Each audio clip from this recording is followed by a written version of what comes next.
chest you took, there were no regrets, yes. I expect nonetheless, but can I just suggest why you should watch your steps? It's like you move with a little bit of prep, like you know what's coming around next, like you trying to play with my temptation. I might need a vacation. Say patience is a virtue, but I'm impatiently waiting. Tick tock and the clock goes with a snot nose. See it from afar like a pothole, so we fell apart and we crumbled. Now you lost control like you fumbled, and that's facts.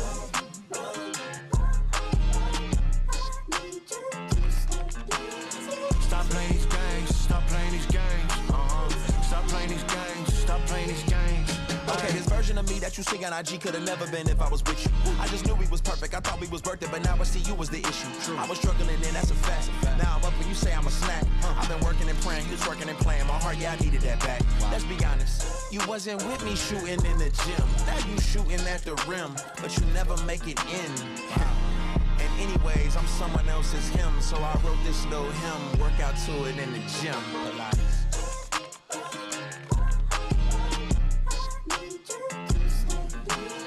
Stop playing these games, stop playing these games.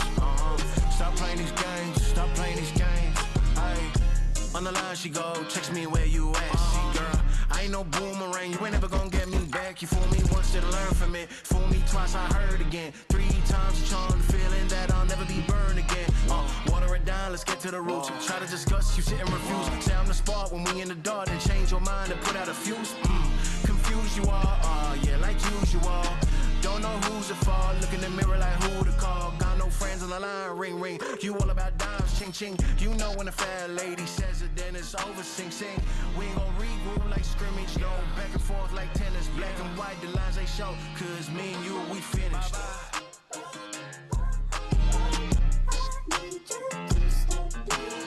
Stop playing these games, stop playing these games.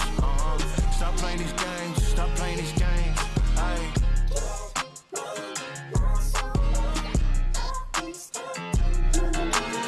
Stop playing these games, stop playing these games. Stop playing these games. Yeah. Hey, I was stuck inside that grave a long time. Didn't think I'd make it through those long nights. But you never late, you always on time. Remember when you got me out there, you got me out there. And now I see your blessings every day. Thankful that your kingdom's on the way. Angels all around me, hear them saying like, oh, I'll never get used to this. I'll never get used to this. This is how I wanna live. Forever we'll be singing like, oh, walk up out the grave, yeah, I'm alive now. Told the devil, boy, you out of time now. Spirit moving in me on my fire now. And I know it won't ever die out, won't ever die out. And now I see your blessings every day. Thankful that your kingdom's on the way. Angels all around me, hear them sing like, oh, I'll never get used to this. I'll never get used to this. This is how I wanna live. Forever we'll be singing like, oh, I'll never get used to this.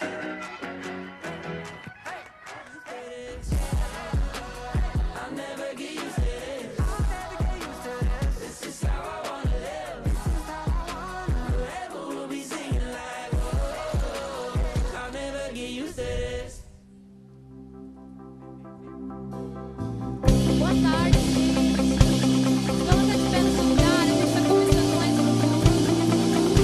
Cumprimenta a pessoa que está do seu lado aí. Então, Deus abençoe.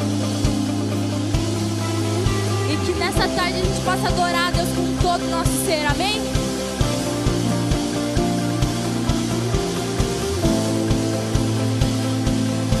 Vem nas palmas assim. Existe um dia que queima em meu coração, uma eternidade pra te conhecer. Você plantou em mim essa saudade. Você plantou em mim esse anseio.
as palmas.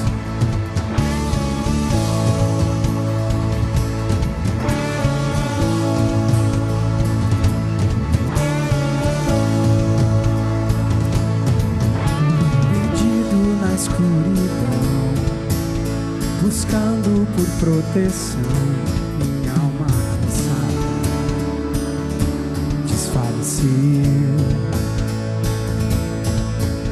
Com minha força tentei, mas não consegui vencer.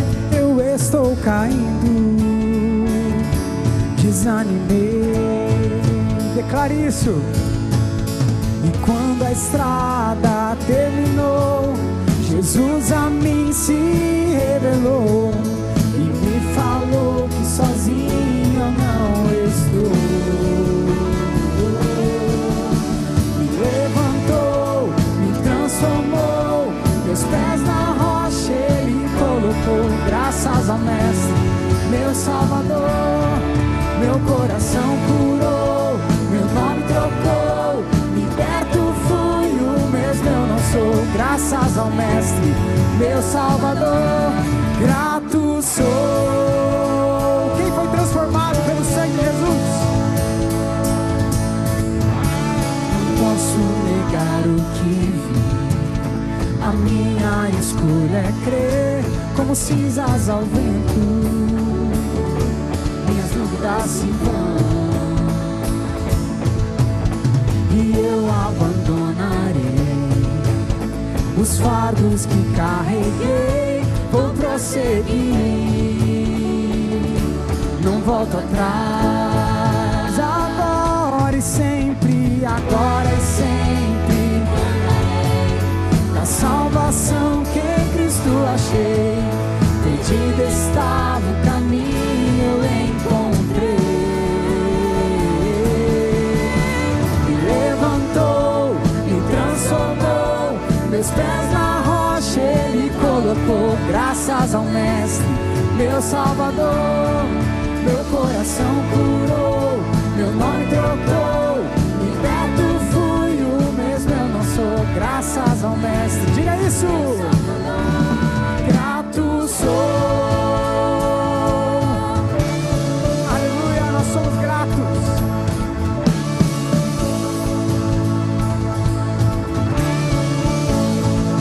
Vamos declarar isso? O inferno perdeu mais um, livre sou, livre sou, livre sou. O inferno perdeu mais um, livre sou, livre sou. Aleluia. O inferno perdeu mais um, livre. Vamos nas palmas. Livre sou, livre sou. O inferno Vocês creem que o inferno não prevalecerá? Então cante a Ele, exalte. O inferno perdeu mais um, livre sou, livre sou, livre sou. O inferno perdeu mais um, livre sou, livre sou.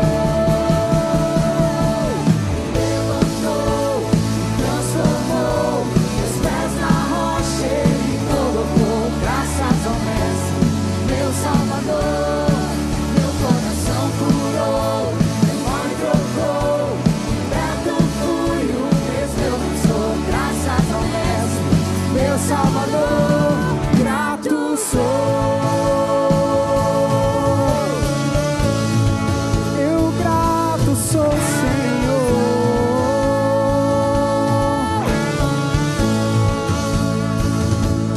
Grato sou. Aplauda o Rei que é digno de todo louvor e toda adoração. Amém, amém. Podem se assentar e ficar agora com One News. Estamos começando mais um One News. E antes de qualquer coisa, sai do celular, presta atenção aqui, tá?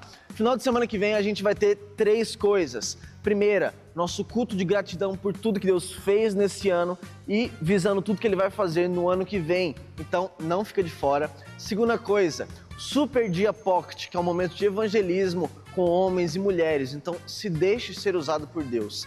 Terceira coisa, ainda no final de semana que vem, a gente vai ter um impacto social lá em Colombo, junto com a Basque. Então, faça parte dessa transformação naquela comunidade. Quem nunca usou o ChatGPT para fazer um trabalho? Você também, pecador miserável. Dia 6 de dezembro, a gente vai ter um workshop aqui de inteligência artificial. Então, faz tua inscrição, vem aprender a como usar essa ferramenta para glorificar o nome de Deus. E a última coisa, final do ano chegando, Natal, pisca-pisca para tudo que é lado, já sabe o que tá chegando. Nataleluia! Do dia 19 ao dia 25 a gente vai ter os espetáculos aqui na nossa igreja. Faz a tua inscrição, compra o teu ingresso, compra pro teu amigo também. É uma baita oportunidade de evangelizar aquelas pessoas que você tá tentando chamar para mais perto de Jesus. Olha, muita coisa, sim, mas fica atento porque tá tudo no nosso Instagram, @OneMinistério. Então vai lá, clique no link da bio que todas as informações estão lá. E assim a gente fica com mais um One News. Até semana que vem. Boa tarde, igreja. Boa tarde, gente. Vocês estão felizes de estarmos aqui na presença de Jesus hoje? Amém? Queria que você abrisse a sua Bíblia em Romanos capítulo 15. E eu queria refletir com vocês um pouquinho sobre o ensinamento que o apóstolo Paulo vai falar para o povo de Roma. Paulo está planejando visitar Roma já faz alguns anos, mas ele não consegue visitar Roma porque o Espírito Santo em um determinado momento não permite, e agora ele vai mostrar uma outra justificativa pela qual ele não vai visitar o povo de Roma. Se você se lembra, o apóstolo Paulo é aquele que plantou várias igrejas, é o apóstolo aos gentios. E durante todo o seu ministério ele vai em localidades, passa 2, 3 anos, depois vai para outro lugar, 2, 3 anos. E é nesse contexto que as cartas de Paulo existem. Mas ele, quando escreve a carta de Romanos, ele está falando para os judeus em Roma. Ele está falando para aqueles que se converteram a Cristo também em Roma. Então é uma carta para os judeus e para os gentios em Roma. E ele diz assim: eu quero muito visitar vocês, mas... Aí ele dá uma justificativa, e é isso que eu quero refletir com vocês hoje. Romanos 15, a partir do verso 25. Antes de visitá-los, porém, eu devo voltar a Jerusalém para servir o povo santo de lá. Pois os irmãos da Macedônia e da Acaia juntaram, de boa vontade, uma oferta para os pobres dentre o povo santo em Jerusalém. Ficaram contentes em fazê-lo, pois se sentem devedores deles. Porque os gentios receberam as bênçãos espirituais das boas novas dos irmãos em Jerusalém, considerando que no mínimo podem retribuir ajudando-os financeiramente. Assim que eu tiver entregado o dinheiro e completado essa boa ação dos gentios, eu irei à Espanha, visitando vocês de passagem, e estou certo de que quando for, Cristo abençoará ricamente esse tempo juntos. Presta atenção nesse cenário. O apóstolo Paulo, ele tinha uma missão para ser feita, uma missão de edificar a igreja, uma missão de pregar nas nações, pregar em outros países, e ele já tinha feito isso várias vezes, mas de repente, quando ele está se planejando para ir para Roma, os irmãos da Acaia e da Macedônia, que é o norte e o sul da Grécia, os irmãos da Grécia, eles resolvem levantar uma grande oferta de maneira voluntária, para abençoar o povo cristão, os judeus cristãos em Jerusalém. Acontece que naquele tempo, os judeus que se convertiam, eles perdiam a sua reputação, perdiam o seu emprego e começavam a viver uma vida complicada em Jerusalém. Por isso a igreja na Grécia decidiu falar assim: nós podemos ajudar eles, porque eles nos ajudaram trazendo as boas novas de Cristo Jesus. Veio através dele a revelação, através deles, dos judeus, a revelação de quem Jesus é, do Salvador do mundo. Nós queremos e podemos ajudá-los. Mas os irmãos da Grécia não foram até Jerusalém, da mesma forma que os irmãos em Jerusalém também não foram até a Grécia. Paulo é quem estava fazendo isso. Acontece que muitas vezes os nossos braços não conseguem chegar em certos lugares. Muitas vezes nós queremos abençoar, nós queremos retribuir, nós queremos participar de algo, mas nós não conseguimos ir, nós não conseguimos viajar.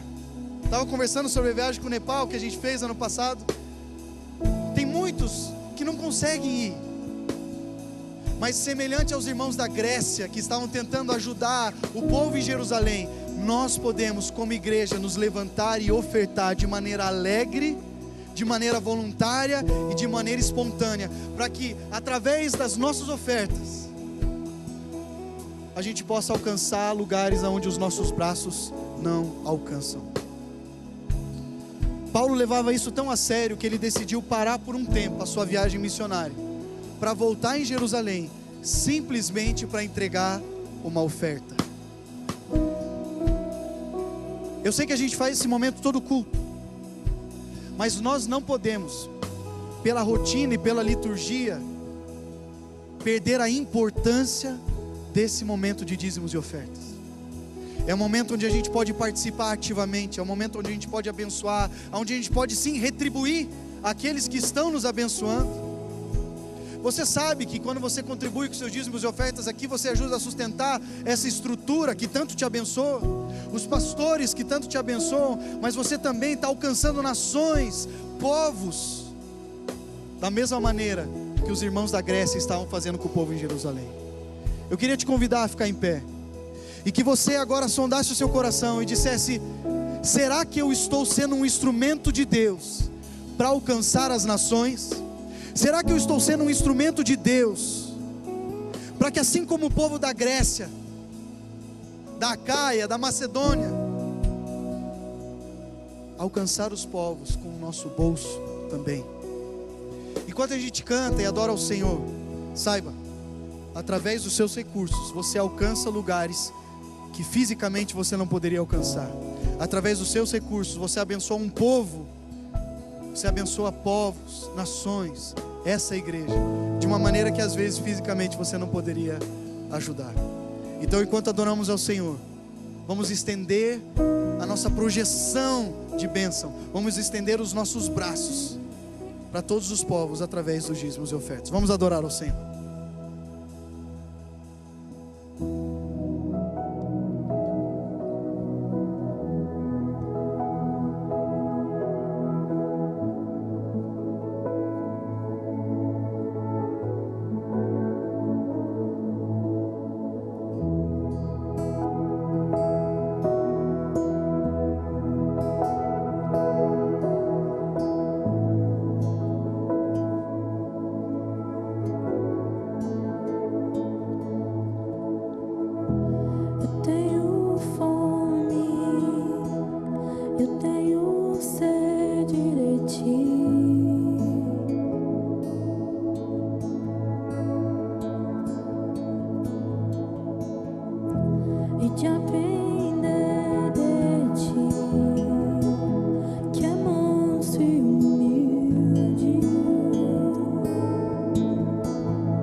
eu te levo comigo, amado.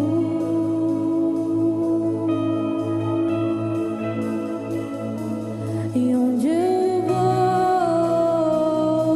eu te levo comigo, amado.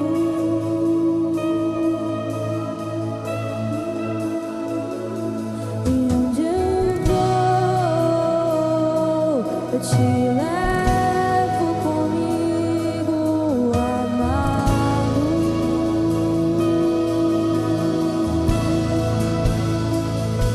E onde eu vou, eu te levo comigo, amado. Sim, eu te levo comigo, amado. Eu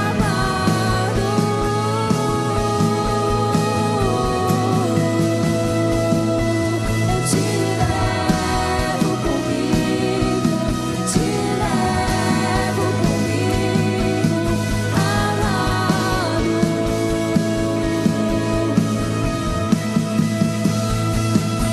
Eu te levo comigo, te levo comigo, amado. Pra onde eu vou sem você?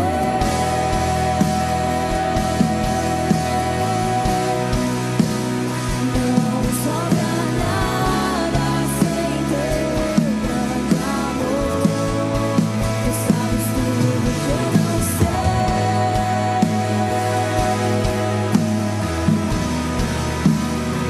E o que eu preciso é estar contigo. E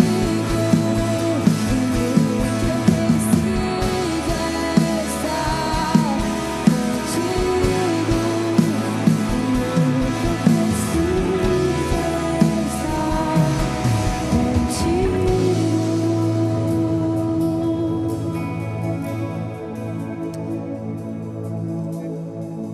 Essa música já estava escolhida para hoje, né? Mas ontem eu estava no culto dos adolescentes e a gente entendeu ali que essa música deveria também fazer parte do repertório. E enquanto eu não estava cantando, né? Mas enquanto o André que estava ministrando, enquanto ele cantava essa música, enquanto ele falava sobre a suficiência de Deus nas nossas vidas, Deus me pegou assim e falou: olha, eu também tenho que ser tudo para você, mas de uma maneira que você entenda que você não é nada. E me veio à mente aquele texto de 2 Coríntios, eu acho que é o 4, se eu não me engano, no capítulo 4, que fala da gente ser vasos de barro que tem um tesouro dentro de cada um de nós. E eu me peguei nesse lugar de, meu Deus, eu sou só um vaso de barro e tudo aquilo que existe de bom dentro de mim, na verdade é o Senhor. Não existe nada de bom em nós e muitas vezes a gente esquece que para a gente continuar vivendo as nossas vidas, nós precisamos do Senhor, porque Ele é o nosso tesouro, Ele é aquilo que dá valor para nós, porque sem o tesouro dentro desse vaso, é só mais um vaso que pode ser quebrado a qualquer momento. Isso me trouxe acho que um entendimento assim, novo, de que o Senhor é tudo aquilo que nós devemos ter, de que Ele é o bem mais precioso que nós temos. Mas será que a gente tem dado o valor que Ele merece, que de fato Deus tem em nós? E quando a gente fala que a gente vai levar o Senhor com a gente, que né, a gente fala, eu te levo comigo, será que de fato a gente tem feito jus a esse tesouro dentro de nós? Então agora a gente vai cantar uma outra parte de outra música, mas eu quero que você feche seus olhos agora no seu lugar e comece a dizer: Jesus, me ensina mais uma vez, me mostra mais uma vez de que tudo aquilo que eu preciso é o Senhor, de que o Senhor é o tesouro que existe dentro de mim, que não existe nada de bom dentro de mim, somente o Senhor. E é para isso que nós vivemos, É por isso que nós cantamos: para onde que nós vamos sem o Senhor? Porque nós não temos rumo algum sem a presença de Deus. Comece a dizer: Jesus, eu preciso de Ti. Eu não sou nada sem o Senhor. Você tem liberdade aqui para erguer as suas mãos, levantar a sua voz. Você tem liberdade para adorar a Jesus do jeito que você tem de se expressar, do jeito que você gosta de se expressar, porque é disso que Deus se agrada, da expressão que Ele colocou em você. Sim, Jesus, nós precisamos de Ti.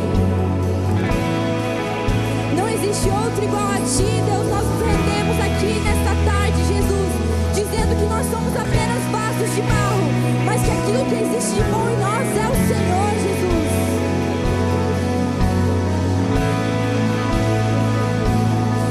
Sim, Jesus, Tu és nosso tesouro, Tu és aquilo que nos dá valor. Ah, Senhor, nós te amamos, nós desejamos mais de Ti, nós precisamos de Ti, Jesus.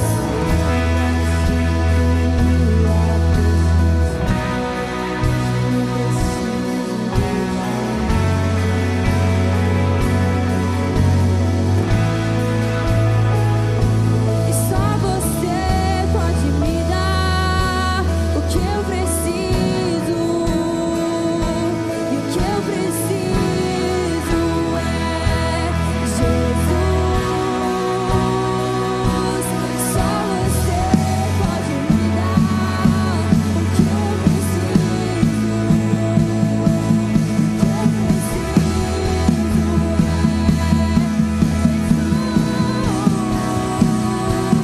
Só Você pode me dar o que eu preciso. O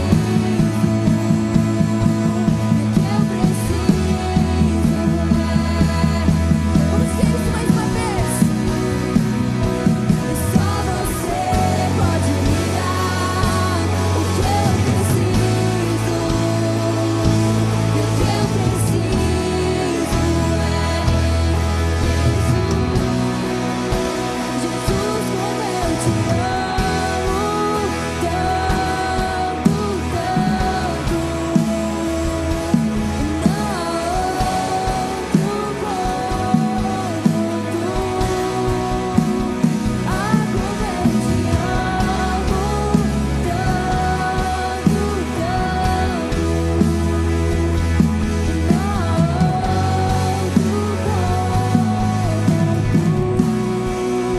Jesus, como eu te amo tanto, tanto. Não há outro como Tu. Ah, como eu te amo tanto, tanto. Não há outro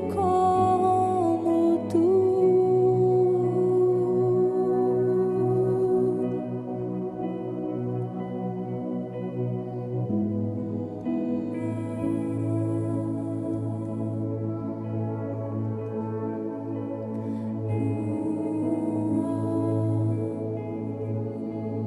Não há outro como Tu. Ah, como eu te amo tanto, tanto. Não há outro como Tu.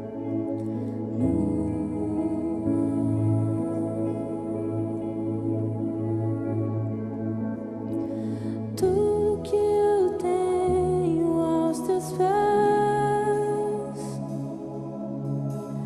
tudo que eu tenho é Seu. Tudo que eu tenho aos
presença é o meu repouso, é o meu fundamento, é o meu fundamento, o meu alicerce, meu melhor amigo. Ele é a rocha angular, a rocha que é mais alta, a minha segurança, a fonte da minha sede. Diga isso.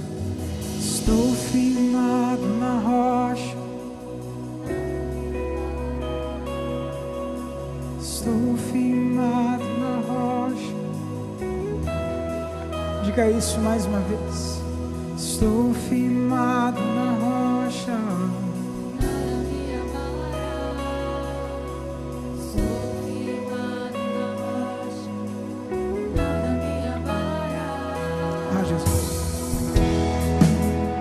Meu Senhor, pra minha alma deu descanso. Meu Senhor,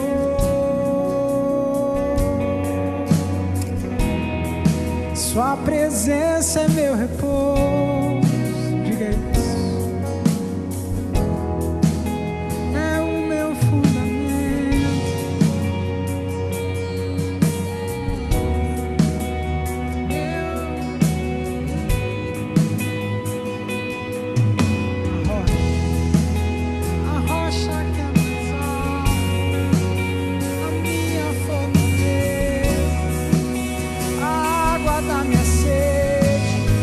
Isso com todo o seu coração. Estou firmado na rocha, nada me abalará. Estou firmado na rocha, nada me abalará. Estou firmado na rocha, nada me abalará. Não importa o que aconteça, estou firmado na rocha, nada me abalará.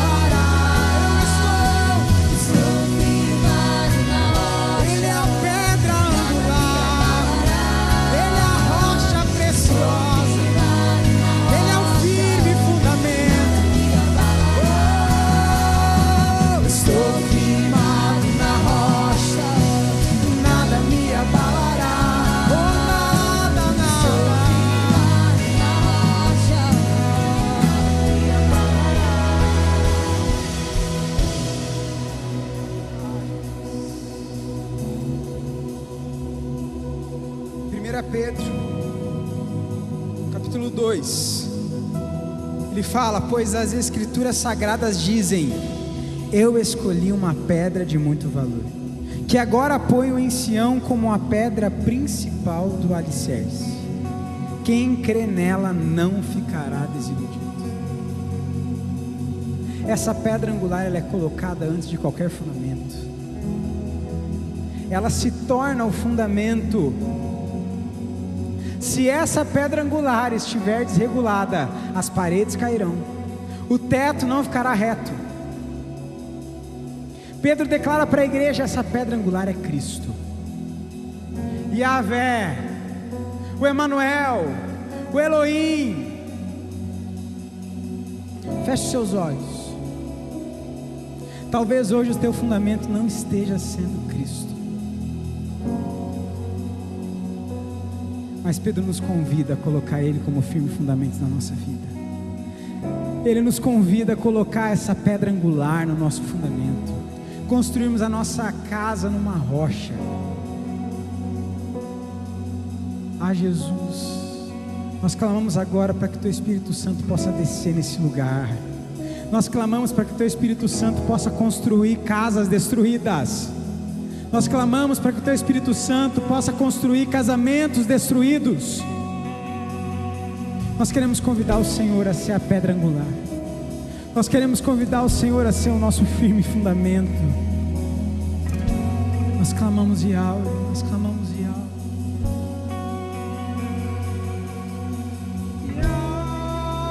Yahvé, tens meu coração. declare isso. Levante as suas mãos, um sinal de adoração ao nosso Rei. Yahweh,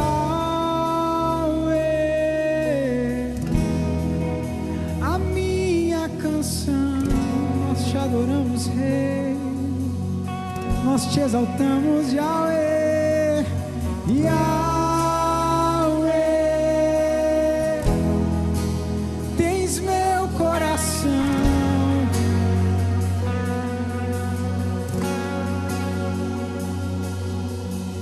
Yahweh, a minha canção. Cante isso com todo o seu coração, declarando que Ele é a sua canção. Declare isso. Yahweh, tens meu coração. Ele é tudo, Ele é a rocha angular. Yahweh, a minha canção. Estou firmado, diga isso. Estou firmado na rocha e nada me abalará. Estou firmado na rocha e nada me abalará. Quando Cristo é a base, não há nada que abale a estrutura.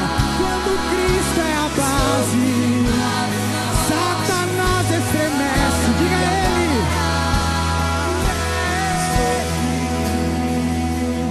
Por Ele que eu estou gastando a minha vida, perdendo tudo por amor e com alegria. Diga isso com todo o seu coração. E é Ele.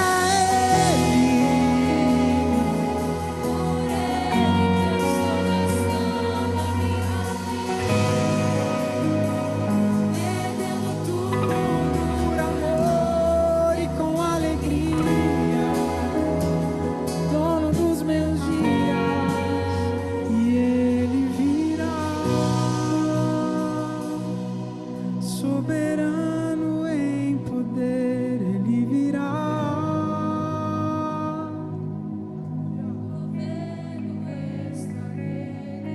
Vejam, Ele traz consigo a sua recompensa.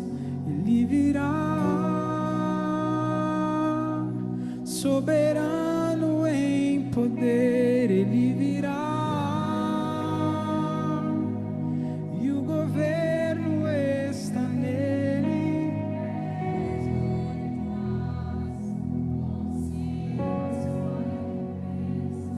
E é Ele, por Ele que eu estou gastando.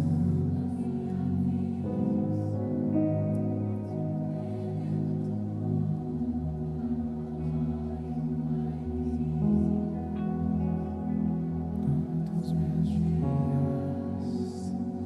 Senhor Jesus, que no nosso coração o Senhor sempre seja aquele que é o dono de tudo, que o Senhor sempre seja aquele que nós de verdade gastemos a nossa vida para honrar, para glorificar, para agradar o Senhor, Pai, para fazer aquele sacrifício que o Senhor tão custosamente pagou na cruz não tenha sido em vão, Pai, mas para que nós possamos viver de maneira digna, Pai.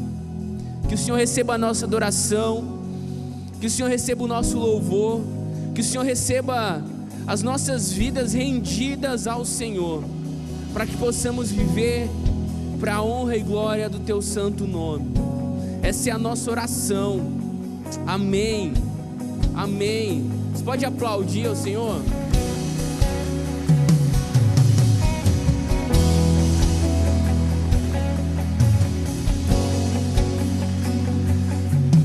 Glória a Deus. Você pode tomar o seu assento aí. Se já deu boa tarde para quem está perto de você. Igreja, gente, é viver em comunhão. Não adianta você vir para a igreja, não falar com ninguém e depois falar que a igreja é muito grande, que você não se encontrou aqui, né? Não pode fazer isso. Gente, eu me lembro que quando eu era criança, tinha umas brincadeiras que a gente fazia, né? E tinha uma brincadeira que eu nunca gostei, assim, mas eu até me aventurei nos jogos escolares uma vez, que era do atletismo. Alguém aqui já foi atleta de atletismo? Ou é corredor de rua? Tem alguém aqui que é corredor de rua? Deixa eu ver aí, ó. Alguém aqui vai correr a maratona amanhã? Vai participar? E dá um grito aí, pode dar um grito aí, ó. Aí, ó. Vieram pro culto das 5 para dormir cedo, né? Isso aí, muito bem.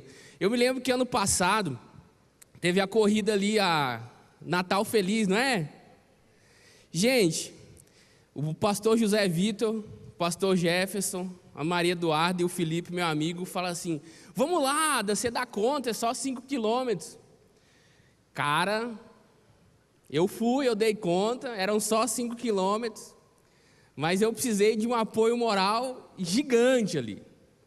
É interessante essa questão da corrida de rua, do que tem acontecido. A gente tem vivido isso no nosso meio, né? E quando a gente fala de corrida, você lembra de alguém, assim, eu assisti recentemente um documentário que é de 2 marcas de roupas, de vestuário, e que uma delas se tornou uma marca muito famosa por conta de um atleta de atletismo. Ele ganhava as corridas dele, ele fazia assim, ó. Alguém sabe quem é? O jamaicano Usain Bolt. Ele era um atleta de verdade. E é interessante porque até hoje ele detém recordes.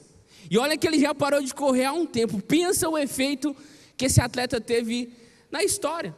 Ele tornou uma marca que não era famosa. Ele tem recordes que duram até hoje. E às vezes a gente acha que é só correr. É só seguir a vida, né? Existem outros tipos de corrida também, né? Tem um pessoal que gosta de Fórmula 1, tem um pessoal que gosta do MotoGP também. Tem tantas coisas, mas há um princípio em todas elas. Elas não são vencidas de um dia para o outro. Elas não são conquistadas quando você simplesmente decide: hoje eu decido correr uma maratona e amanhã eu vou correr uma maratona. Não é assim. Exige treino, trabalho, disciplina, tantas coisas. Você se lembra de um cara, eu tô antigão hoje, né? Fiz aniversário essa semana aí, quero ver quem vai lembrar desse aqui. Esse é antes do Usain Bolt, Vanderlei Cordeiro de Lima. Alguém se lembra? Sabe quem é? Levanta a mão aí, ó. Ó, tem um pessoal aí que tem mais de 30 também, que tá aí em peso, né? Vanderlei Cordeiro de Lima, quem que foi esse cara? Ele foi um atleta de atletismo brasileiro. Correu a maratona de 42 quilômetros em Atenas em 2004. Só que quando ele estava ali nos seus últimos quilômetros, foi o enviado do Satanás para abraçar ele, tirar ele da corrida. Ele estava em primeiro. E ali ele perde o ritmo, ali ele perde o pace dele, né? Porque você imagina só, ele vem ali, ele já tinha suportado ali tantos quilômetros, que depois para você recuperar aquilo não é fácil, né? É interessante que, mesmo assim, ele ainda foi premiado com uma medalha lá, que eu anotei aqui o nome, ela se chama Pierre de Coubertin, não sei se fala assim, provavelmente deve ser Coubertin, deve ser francês, alguma coisa assim, né? Mas não é esse dom de línguas que eu tenho, né? Então, e é interessante isso, sabe por quê? Porque a vida cristã, ela é uma corrida. A vida cristã, ela tem tudo a ver com isso. A nossa caminhada, você gostando ou não, você concordando ou não, ela tem a ver com uma caminhada. Às vezes você está voando, você está lá em cima, você está indo bem e as circunstâncias te empurram para baixo. Às vezes você está no ritmo perfeito, que nem o Vanderlei Cordeiro estava lá, e aí vem alguém e muda o seu ritmo. Às vezes você tem que entender que o vencedor não é aquele que vai mais rápido, mas é aquele que chega até o fim. A Bíblia nos diz que aqueles que suportam a aprovação e são aprovados, que não desistem, a estes está reservado uma coroa que os aguarda. Na corrida da vida, eu queria que você abrisse a sua Bíblia no livro de Hebreus. Hoje nós vamos ler apenas 2 versículos. Então você pode dizer: poxa, pastor, então hoje nós vamos embora rápido, né? 2 versículos, tem muito para falar? Não sei. Vamos deixar o Espírito conduzir a gente aqui. Vai que é uma corrida de 42 quilômetros, né? Vai que é uma mensagem de 42 páginas, né? Brincadeira, não vai não. Eu sei que o pessoal tem que dormir, começar a higiene do sono, porque o cara que é atleta também, ele acorda 4, 3 da manhã e vem para a igreja ainda depois, 9 horas, né? Eu lembro quando eu servia no Ministério Infantil, tinha uma coordenadora lá, a Michele, que às vezes ela chegava lá, ela já estava adrenalinada, assim. Não, pastor, é que hoje eu já corri 10 quilômetros, participei não sei do que, então... Aí as crianças chegavam, era fichinha para ela, né? As crianças animadas ali. Hebreus 12, ele vai nos contar a respeito, Hebreus como um todo, né? É uma carta escrita ao povo de Deus em que eles estão sendo alertados a não voltarem a ser judeus. E é curioso, porque quem escreveu Hebreus, ninguém sabe. Talvez nós nunca saibamos. Há algumas questões, algumas suspeitas, mas o contexto de Hebreus... Quem escreveu esse capítulo 12, ele tinha conhecimento sobre a importância da corrida para aquele povo. Havia os jogos istmicos, que eram perto de Corinto, eram jogos que eram dedicados a Poseidon. Haviam também os jogos que aconteciam na cidade de Atenas, que eram dedicados à deusa conhecida por eles como Atena. Havia os jogos olímpicos, que era no Monte Olimpo, eram dedicados a Zeus. E na nossa vida, a corrida, a qual Deus nós temos dedicado o nosso caminhar? A quem nós temos gastado a nossa energia, o nosso fôlego, os nossos dias? Hebreus 12, de 1 a 2, vai dizer o seguinte: portanto também, nós, uma vez que estamos rodeados por tão grande nuvem de testemunhas, livremos-nos de tudo o que nos atrapalha e do pecado que nos envolve e corramos com perseverança a corrida que nos é proposta, tendo os olhos fitos em Jesus, autor e consumador da nossa fé. Ele, pela alegria que lhe fora proposta, suportou a cruz, desprezando a vergonha e assentou-se à direita do trono de Deus. Queria pedir para você fechar os seus olhos para nós orarmos. Deus, que o Senhor fale conosco agora através da sua palavra, Senhor. Que o teu Espírito aqui ministre aos ouvidos, aos corações. Que não seja um pastor pregando, mas que seja o teu Espírito usando uma ferramenta aqui para gerar transformação de vidas, Pai. Em nome de Jesus, amém. Esse texto de Hebreus 12, ele tem uma galeria que vem no capítulo 11, que fala a respeito dos heróis da fé. Talvez esses textos sejam mais conhecidos para você, que tem uma lista de tantos heróis da fé, tantas pessoas que viveram antes de nós. E eu queria organizar essa mensagem trazendo aqui algumas questões. E a primeira delas é que a corrida da sua vida, ela é sua, mas você não está correndo sozinho. Mas não é só você. O capítulo 12, no versículo 1, a primeira parte diz que também nós, uma vez que estamos rodeados por tão grande nuvem de testemunhas. Antes de falar do peso, antes de falar do pecado, do foco, o autor ele nos mostra que existe alguém que já percorreu esse caminho que nós vamos percorrer. Existe alguém que já trilhou por esse caminho árduo que nós estamos percorrendo. Isso muda tudo, porque a cultura nos diz: você tem que correr sozinho, você tem que ser bom, você não precisa se importar com os outros. Construa o seu caminho, dá os teus pulos, se vira. Mas a Bíblia nos diz que nós corremos sim, mas que nós temos quem nos impulsione, que nós temos quem nos auxilie. Esse texto específico fala que tem alguém que está nos inspirando, nos rodeando de uma forma que nos inspira, meu irmão. Não vai achar que tem alguém, algum espírito te olhando de verdade, não, não é isso. Isso é uma referência histórica para inspirar a sua vida. Os heróis da fé, em Hebreus 11, são eles, alguns: Abel, Noé, Abraão, Sara, Moisés, Gideão, Davi. Gente que correu, gente que caiu, gente que chorou, gente que sofreu, gente que sangrou, mas é gente que chegou aonde precisava chegar, que chegou aonde o Senhor Jesus precisava que essas pessoas chegassem. Você que está aqui hoje, saiba que você está na sua corrida e que você também pode chegar onde o Senhor Jesus quer que você chegue. O Senhor Jesus, Ele está te conduzindo, não é para uma vida de sofrimento, não é para uma vida de abandono, é para o propósito que Ele tem para você. Você precisa entender isso. Muitas vezes nós paramos e nós nos vitimizamos, achando que o mal que nos assola é o Senhor querendo nos mostrar alguma coisa. Sim, Ele quer que nós cresçamos, Ele quer que nós olhemos para a palavra e vejamos que pessoas passaram por situações muitas vezes bem mais difíceis do que a gente passa. Eu não quero desvalorizar os seus sofrimentos, eu não quero desvalorizar a sua história, eu não quero desvalorizar o que você sente. Mas você já viu a história de Davi, como ela é complicada?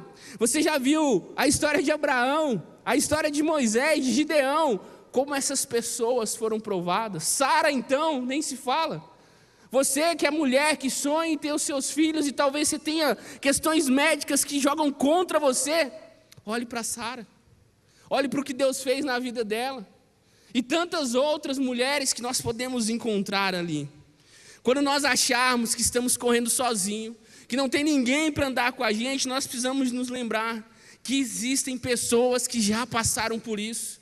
E que quando nós lemos a Bíblia, nós podemos extrair dela essas pessoas falando assim, ó, vai, você consegue, o nosso Deus não muda, o nosso Deus é o mesmo, vai em frente. Mete bronca, mete marcha nesse carro, acelera esse pace, que o Senhor é contigo. Essa palavra é para você nessa tarde. Eu não sei quais são as dificuldades que você tem encarado na sua vida, quais são os dilemas da sua corrida nesse momento, mas saiba que o Senhor, Ele não muda, e Ele continua te impulsionando. Nós precisamos entender que o Senhor nos dá uma corrida individual, mas Ele não nos deixa corrermos essa corrida sozinhos. E se tem nuvem de testemunha, se tem plateia, se tem quem está assistindo, então tem corrida. E para correr bem, a gente precisa começar pelo básico, que é a segunda questão que eu trago aqui para vocês, as suas vestes. Como têm sido as suas vestes para a corrida da fé? Hebreus 12:1 ainda vai dizer, depois da vírgula, livremo-nos de tudo que nos atrapalha e do pecado que nos envolve. O autor de Hebreus, ele está diferenciando aqui tudo que nos atrapalha de pecado que nos envolve, ou seja, existem coisas que te atrapalham e que não são pecados, mas te fazem mais lento e que atrapalham a sua vida. E muitas vezes essas coisas que nos atrapalham, que não é pecado, elas se tornam pecado, porque a gente não abre mão disso de jeito nenhum. Alguns exemplos, pode ser uma rotina sufocante, excesso de compromissos. Pastor Lucas já disse algumas vezes aqui que uma agenda cheia não é sinônimo de que você é importante, é sinônimo de que você é desorganizado. Quem aqui não tem tempo para os amigos? Não precisa levantar a mão não, senão seus amigos já vão olhar para você aí, ó. Está querendo marcar um café com você e não consegue. Jogar um futebol, então, nem se fala. Muitas vezes essas coisas nos atrapalham. Relações sem propósito e tóxicas. Quem tem aqueles relacionamentos que te levam a lugar nenhum? Aqueles relacionamentos que só atrapalham a sua vida. Mas, de certa forma, a gente é refém deles, porque a gente fala assim, não, Deus vai me usar para transformar essa pessoa. Meu irmão, Deus pode te usar sim, eu creio nisso. Ele é mestre em fazer isso. Mas cuidado para você não ser intoxicado com isso, para isso não sufocar a sua alma, para isso não atrapalhar a sua corrida. Falta de descanso. Esse aí, meus irmãos, quem tem filho pequeno, aprende rápido a lidar com a falta de descanso, né? Meu bebezinho está ali, ele é lindo, maravilhoso. Essa semana eu fiz 32 anos. Sabe o que ele deu de presente para o papai? A semana inteira dormindo de 8 às 7 da manhã. Você pode dar um glória a Deus por isso? Amém. Ele é uma benção, né? Menino bom, viu? Gostei desse presente. Foi o melhor de todos, tá, gente? Vocês me desculpem, mas foi o melhor de todos.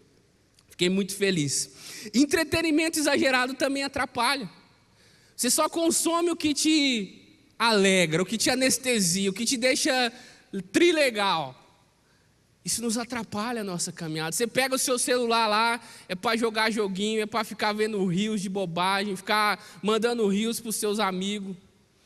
Eu vou jogar aqui, ó, o pastor Pedro, sabe o pastor Pedro aqui da igreja? Aqui? Eu mando umas mensagens para ele, demora para me responder, às vezes, as coisas importantes, assim, sabe? Bom é que a gente trabalha junto ali, não passa de um dia. mas ele gosta de mandar um rios para mim, viu? E é sempre zoando o Vasco. Ele e o pastor Lucas, parece que eles combinam, não vamos fazer isso com Ada, né? E cá entre nós, né? Para zoar o Vascão, a turma tem conteúdo, né? Porque é o time que dá motivo para fazer isso, né? Mas muitas vezes o entretenimento exagerado, eu não estou dizendo que você não tem que ter os seus momentos de diversão, de alegria, mas muitas vezes nós ficamos reféns disso. Ambições desalinhadas com a palavra de Deus. Nós queremos algo que a palavra de Deus não deseja para os seus filhos. Nós queremos um sucesso mundano que não é o sucesso conforme a palavra de Deus. Comparações, então, nem se fala. Tudo isso são coisas que nos atrapalham. Essas coisas são como correr essa corrida da fé com uma mochila. É correr com coisas desnecessárias. Você pode até fazer, você pode sair do lugar, você pode se mover para frente, mas você não vai longe. Você não vai chegar até o final. É importante a gente saber que o texto também diz que o pecado, ele nos envolve. É interessante isso, porque é como aquele corredor que tenta correr uma corrida com as suas pernas amarradas uma na outra. Ele cai, ele perde o ritmo, ele se machuca. E eu quero te dizer uma coisa sobre o pecado, gente. Pecado não é para ser tolerado. Pecado é para ser confessado. E é para a gente fugir do pecado. Porque o pecado que a gente começa a tolerar, ele vai se tornar uma prisão para nós. O pecado que a gente começa a fazer assim, não é bem assim, não é tudo isso, não é para ser tão radical, ele vai nos trazer problemas, ele vai virar um tropeço inevitável na sua vida. Uma hora ou outra, o pecado que a gente vai tentando ajeitar aqui, fazer isso, aquilo, para não expor, para não confessar, para não falar a verdade, ele vai se tornar um tropeço. Nós precisamos entender que assim como um maratonista, ele tem alguma coisa no seu pé, ele tem alguma bolha, ele começa a tratar aquilo, ele começa a resolver aquilo, nós precisamos lidar com o menor que seja indício de pecado nas nossas vidas. Nós precisamos ser um cristão que tem sabedoria de confessar, de buscar ajuda, para que nessa corrida da fé nós não venhamos a ser desqualificados. A pergunta que eu faço para vocês: quais são as vestes que você tem usado na corrida da fé? Dessa lista que eu citei, um corredor, quando ele vai para uma corrida, ele não vai de jaqueta, ele não vai de calça jeans, ele não vai de terno, ele vai com vestes apropriadas. Em outras passagens da palavra de Deus, o Senhor também nos fala sobre vestes. Há um texto em Mateus 12, em que o Senhor Jesus fala de um casamento, em que um convidado ali, ele foi reprovado, ele foi desconvidado, porque ele estava com vestes inapropriadas. Nós não podemos correr esse risco, meus irmãos. Quando nós olhamos para a palavra de Deus, nós encontramos o que nós precisamos vestir. Um atleta, quando ele corre com proteção e com leveza. Isso nós encontramos quando entregamos o nosso fardo ao Senhor Jesus. Quando nós entregamos para Ele as nossas dores, Ele nos entrega um fardo e um jugo que é leve. E quando nós olhamos para a palavra de Deus em Efésios 6, nós encontramos aquilo que nos protege. O cinto da verdade, que é para dar firmeza na nossa caminhada. A couraça da justiça, que é para proteger o nosso coração. As sandálias do evangelho da paz, que são passos firmes que nós devemos dar pregando o evangelho. O escudo da fé, que é para apagar os dardos do desânimo, que o inimigo joga contra a gente. Vai chegando essa época de final de ano, a turma vai desanimando, não vai não? O povo já quer começar a encerrar a cela, já pensar no ano que vem, porque tem um monte de agenda, tem um monte de coisa, e às vezes a gente nem volta para o outro ano animado, a gente, meu Deus, vai começar tudo de novo. Nós precisamos proteger com o escudo da fé, para que nós não venhamos a desanimar, para que nós possamos continuar. Um corredor, um maratonista, como muitos dos que tem aqui, ele pode não querer ir correr, mas você nunca vai ver ele correndo desanimado. Ele vai estar correndo com determinação, com garra, para ele poder depois postar no Instagram dele que ele foi e fez, né? Não é assim que acontece, não? Postar lá o feito, né? É melhor o feito do que o perfeito, né? Tem uns que colocam isso lá. Nós precisamos nos proteger com o capacete da salvação, que é a nossa mente. Nós já tivemos aqui algumas palavras sobre a renovação da nossa mente, sobre levar os nossos pensamentos cativos em Cristo. Não me engano, foi o pastor Budal que pregou isso aqui, sobre como nós podemos vencer a batalha da nossa mente. Um atleta é focado, ele sai de um lugar e vai para o outro, não é pela emoção, é porque ele tem um foco, ele sabe para onde ele quer chegar, e nós, na nossa corrida, também precisamos fazer isso. Correr leve e protegido é o combo que vai fazer o cristão chegar até o fim. Depois que você se veste corretamente, daí sim, você precisa se preparar.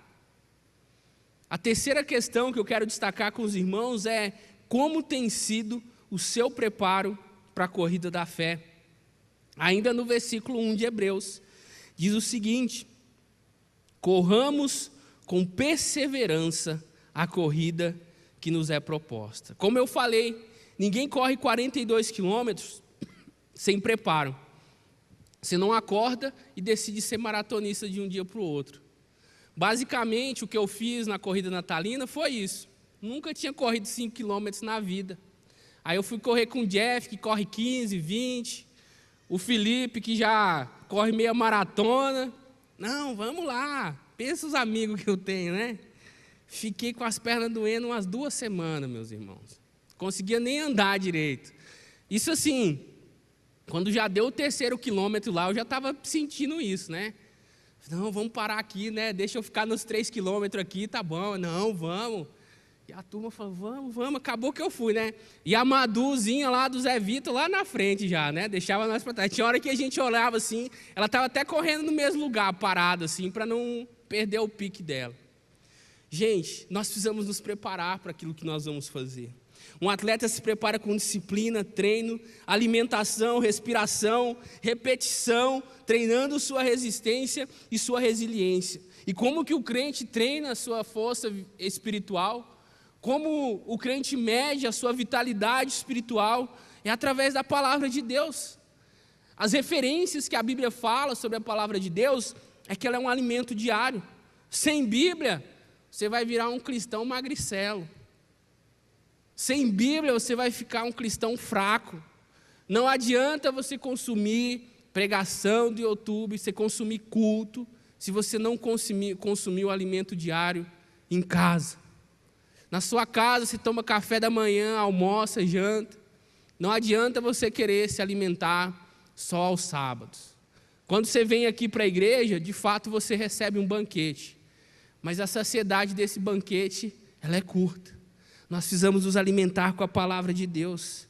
Ela é pão, ela é leite, é carne, é mel. São algumas das ilustrações que os próprios autores bíblicos colocam para nós. Nós precisamos orar, meus irmãos. Nós precisamos nos preparar orando. É como se fosse um respiro para a alma. Orar não é um ato religioso. Não é simplesmente repetir frases. É respirar. Sem oração a nossa alma sufoca. É falar com Deus sabendo que Ele está perto de nós. Existe a comunhão também, que é uma forma de nós nos prepararmos, de nós fortalecermos para essa corrida. A comunhão é a equipe que corre junto, não é? Tem as assessorias aí, não tem? Que a galera corre junto, vamos reunir, vamos correr, e vai um correndo junto com o outro, e vai um gritando para o outro, vamos lá, que vai dar certo, não sei o quê. Foi isso que aconteceu comigo, meus irmãos. A coisa boa é que eu vi que eu tenho uns amigos de verdade também. Eles me botaram numa roubada, mas não me deixaram sozinho. E não foram na frente e me deixaram para trás. Isso é uma verdade. Todo mundo ficou com um tempo ruim. Teve uma hora lá que nós tivemos que acelerar, porque quando dava 40 ou 45 minutos lá, já não contava mais. Então eu falei, não, vamos chegar antes disso aí, pelo amor de Deus, né? Nós precisamos de viver em comunhão, meus irmãos. E aqui eu quero trazer para você uma palavra para o seu coração. A nossa igreja é uma igreja grande. E você sabia que pessoas veem isso como algo ruim? Porque as pessoas vêm, entram, saem, não falam com ninguém, não dá nem bom dia, nem para o seu Prestes, que fica ali no estacionamento, para a turma que fica ali na recepção. Fala que a igreja é fria, que ninguém acolhe. Meu irmão, quando acaba o culto, vocês podem ver que sempre fica aqui a turma dos pastores aqui na frente, aqui, ó. Sabe por quê? Para as pessoas que às vezes querem uma célula, querem conhecer alguém, vir aqui e falar, pastor, eu quero colocar em prática o que foi pregado hoje. E sempre está passando alguém que a gente conhece. Ô fulano, vem cá, ó, fulaninho aqui quer ir para a sua célula. Já encaminha ali, nem sabe se pode o dia, mas já conhece alguém, meus irmãos. Quando nós não estamos em comunhão, nós enfraquecemos. Quando nós não estamos em comunhão, a gente começa a ver todos os defeitos que a nossa igreja tem. Mas mesmo tendo os seus defeitos, ela é a igreja do Senhor Jesus.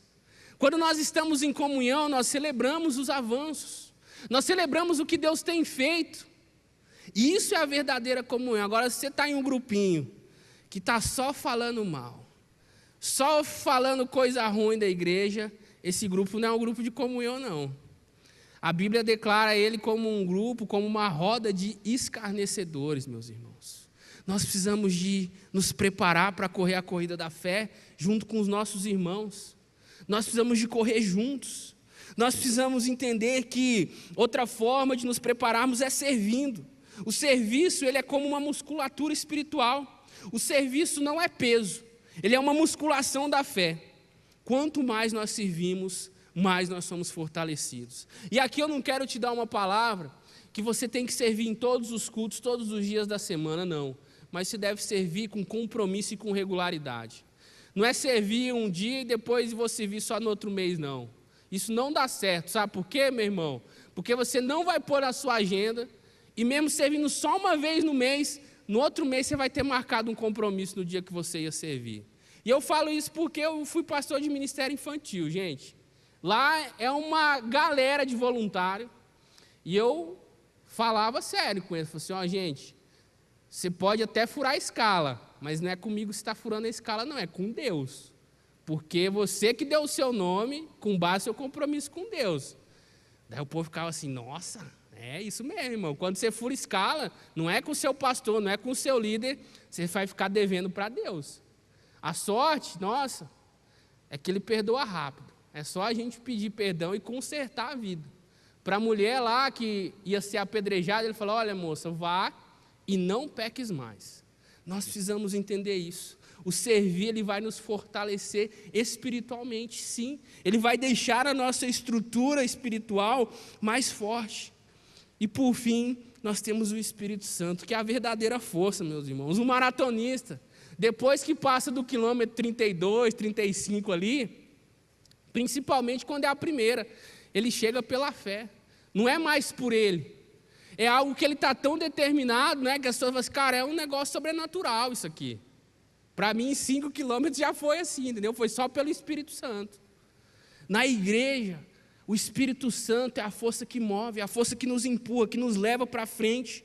Ele está acima do esforço, ele que é o sobrenatural que acontece aqui nos nossos cultos. Não é a boa música, não são as pregações, é o Espírito Santo agindo aqui no nosso meio. É algo que nós não conseguimos mensurar, é algo que nós não conseguimos colocar dentro dos nossos padrões. Nós vimos uma série inteira sobre o Espírito Santo nas últimas semanas. O cristão corre, mas quem impulsiona é o Espírito Santo. Assim, a nossa vida cristã, nós precisamos entender que nós não nascemos fortes, que nós não nascemos prontos, mas nós precisamos nos tornar fortes no secreto, ao orar, ao buscar a presença de Deus, buscando todos os dias a presença dEle para tudo o que nós formos fazer. Só assim nós vamos finalizar a corrida da fé. O que nos leva à quarta questão: como você tem suportado os seus desafios?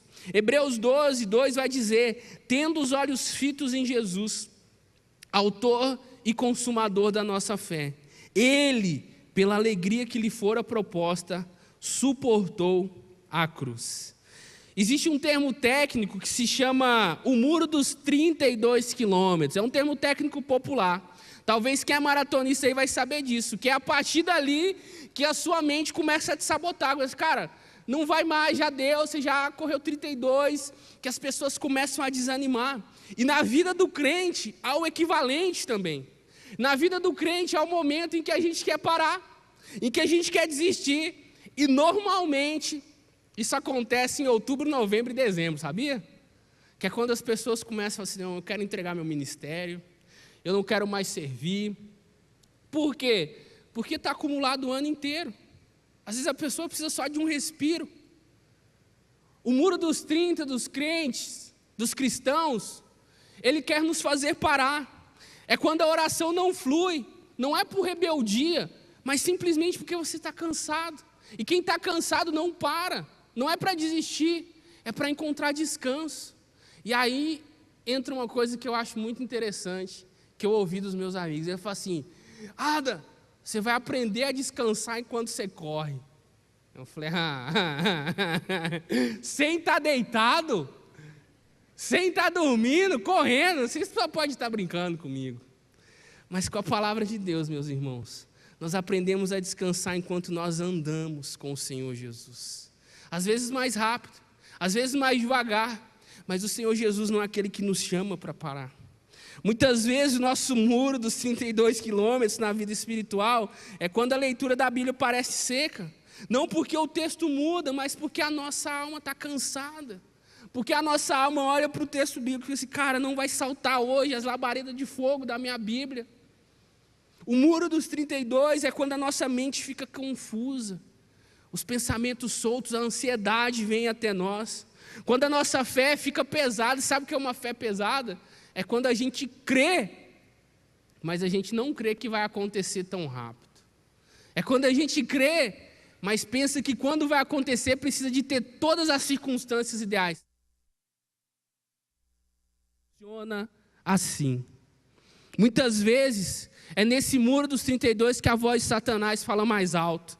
Que é quando a gente ouve: não vale a pena fazer isso. Essas pessoas não vão mudar. É sempre assim, você não vai conseguir.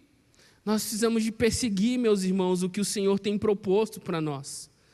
É ali, quando nós estamos no muro dos 32, que nós precisamos de fazer o que o autor de Hebreus nos diz: tendo os olhos fitos em Jesus. Um atleta, ele corre porque ele sabe o prêmio que o espera, porque ele sabe quem vai estar lá na linha de chegada. Nós precisamos de ter os olhos fitos em Jesus. Ele correu antes de nós, ele sabe o caminho, ele sabe suportar, e ele traz a parte mais profunda para essa corrida espiritual. A cruz, ela era um propósito, ela não foi um acidente. Essa foi a corrida do Senhor Jesus. E não uma corrida em que ele fugia da cruz, mas uma corrida em que ele ia em direção à cruz, por propósito e por convicção. Hebreus diz que Jesus suportou isso por conta da alegria que lhe fora proposta. A cruz, ela parecia um símbolo de derrota, mas ela não era. A cruz parecia um plano B, mas não era. A cruz foi o propósito divino de Deus para salvar a minha e a sua vida. Essa era a corrida do Senhor Jesus, em que ele venceu. E ele sabia disso, ele anunciou a sua morte algumas vezes. Ele falou: o Filho do Homem veio para dar a sua vida. É para essa hora que eu vim.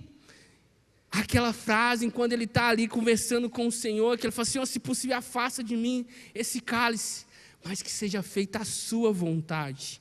Cristo correu com toda a dor que um ser humano poderia correr. Mas ele ressuscitou com um propósito que só o Filho de Deus poderia ressuscitar, para salvar as nossas vidas. Assim como um maratonista não ama sofrer, eu imagino que Cristo também não amou sofrer, mas ele amou a você, ele amou a mim, por isso que ele foi até o fim, por isso que ele seguiu adiante, por isso que ele não parou diante dos desafios que estavam propostos para ele. E qual era o propósito maior de Jesus? Era o nosso reencontro com o Pai, era religar a humanidade que vivia em pecado, que estava longe, com o Pai. Esse era o propósito, essa era a alegria que estava proposta para ele, e ele alcançou. Quando nós entendemos o propósito da nossa corrida, a dor não vai nos paralisar. Talvez você esteja passando por dores, meus irmãos, na sua casa, no seu trabalho, na sua família. Eu sou pastor de jovens aqui, de vez em quando vem umas mães aqui conversar, pedir oração pelos filhos. Eu falo para a irmã: não deixe isso te paralisar, vamos em frente, vamos seguir. O Senhor Jesus está trabalhando. Quando nós entendemos o propósito, o desânimo, ele não é para nos destruir, ele é para amadurecer a nossa fé. Muitas vezes a gente desanima, mas a gente tem que continuar.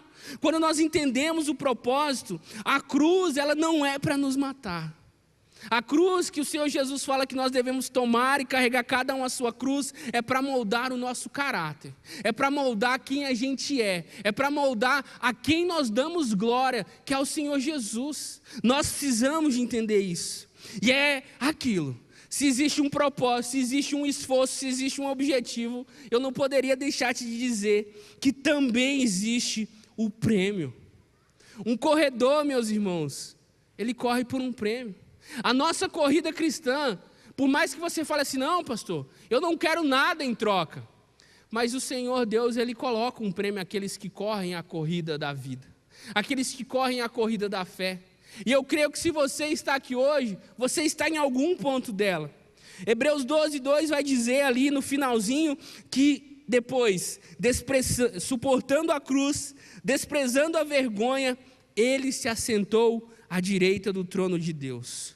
Meus irmãos, como eu já falei, todo corredor visualiza a chegada.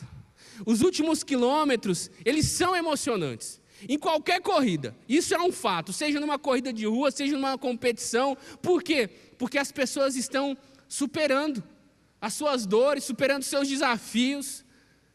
Eu gosto muito, meus irmãos, nossa, mas eu gosto de um esporte chamado natação. Esse eu acho bacana, hein? E eu gosto de ver lá nas Olimpíadas, Mundial, eu assisto, o pessoal, eles nadam muito rápido. Só que sempre o final é emocionante. Porque daí as pessoas começam a trocar ali quem está em primeiro, quem está em segundo. Aí às vezes aparece um terceiro. E às vezes tem o cara que chegou lá em 8º. Ele ficou no último da raia. Mas ele chega emocionado, chorando. Porque ele fala assim, olha, tem gente que nem chegou aqui. Tem gente que ficou para trás, que ficou no meio do caminho. Isso, meus irmãos, não é uma analogia triunfalista. É para você saber que você está correndo uma corrida que muitas vezes as pessoas desistem. As pessoas se esquecem o prêmio para o qual nós estamos caminhando. O maior prêmio não é o que nós recebemos, mas é quem recebemos. O maior prêmio é o próprio Jesus. É andar com Ele. Quando nós falamos da corrida da fé, o que tem que nos dar mais alegria, maior satisfação, é andar com o Senhor Jesus. É receber Ele nas nossas vidas. A nossa recompensa é a presença dEle. A companhia dEle, a alegria dEle nos nossos dias. Não o que Ele pode nos dar, não os bens materiais, mas quem Ele é, em essência, e como Ele se revela a nós. Não é apenas a recompensa de estar no céu, mas é a recompensa de estar com Ele. Não é apenas terminar uma corrida, mas é terminar sabendo que quem nos espera é o Senhor Jesus. Esse foi o sentimento de Paulo. Quando nós olhamos para ele falando, ali no livro de 2 Timóteo, na carta que ele escreve, ele fala que ele suportou tantas as coisas, e que agora para ele estava reservado algo, e que ele fala que guardou a carreira, guardou a fé, cumpriu a carreira, combateu o bom combate. E ele tinha convicção de que era o Senhor Jesus que o esperava. Esse texto o pessoal usa muito em velório, não é verdade? Você já ouviu alguém falar desse texto lá em velório?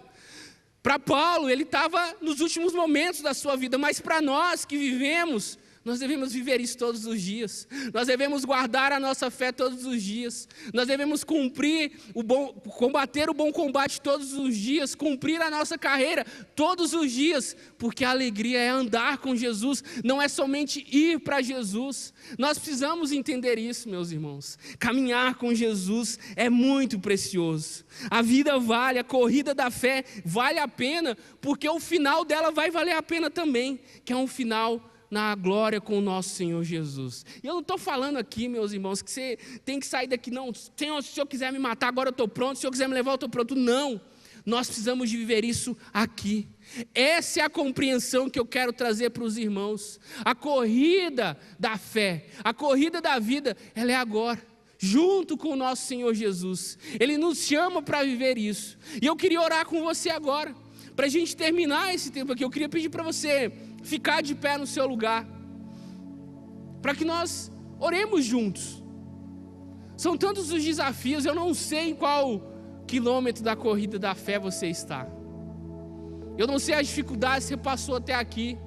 Eu sei de alguns que dão alegria para a gente de num gabinete pastoral compartilhar as suas lutas, as suas dores, as suas dificuldades. Eu sempre posso dizer, o Senhor Jesus está com você. Ele não perdeu o controle.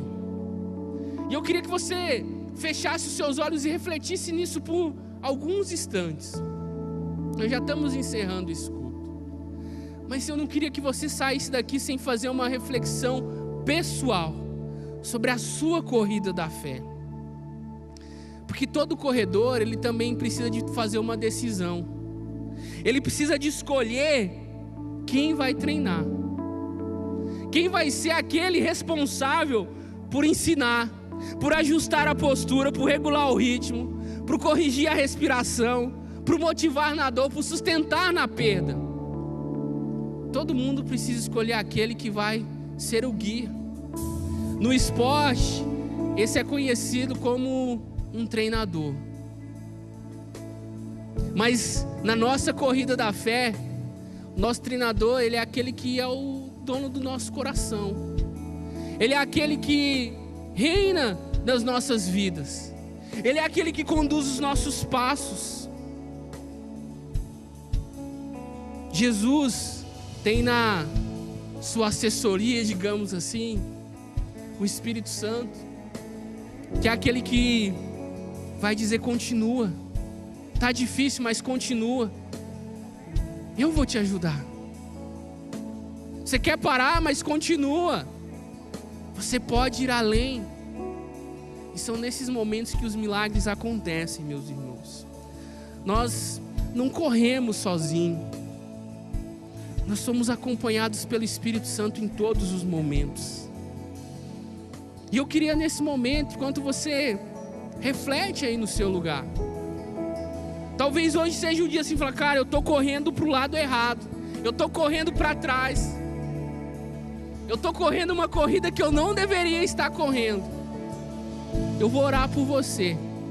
Eu vou pedir a equipe do Seja o Ano para estar aqui na frente também. E se você quiser que nós oremos por você por algo específico, talvez assim: pastor, eu estou com uma situação muito difícil na minha casa, na minha família. Talvez você fale assim: eu estou em pecado. Você precisa de entregar isso diante do Senhor. Talvez você esteja enfrentando prisões.